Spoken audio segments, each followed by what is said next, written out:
Hi everyone, it's Jen with the Swizzle Sisters Podcast, and today we're making spiced syrup. This is for the drink, the Fireside, that we made on Season 2, Episode 17. Go ahead and take a listen. First, you're going to need 3/4 of a cup of sugar, 5 ounces of water, and you're going to put that in a saucepan. You also need 1 cinnamon stick, 8 allspice berries lightly crushed, like I'm doing here, and 4 whole cloves.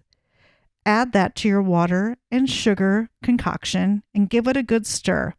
Make sure your saucepan is on low and only heat it until the sugar is completely dissolved. And then let it sit for about 5 more minutes on a very low heat. Make sure you do not bring this to a boil.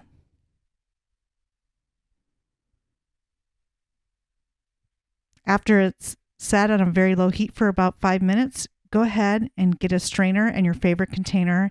Strain out all of the solids and pour it into a container of your choice. Make sure it's nice and cool before you do that. Put it in the fridge and it'll last about 2 weeks. Thanks for watching. And if you want to know how to make this delicious drink, make sure you check out the Swizzle Sisters Season 2, Episode 17 on your favorite podcast platform.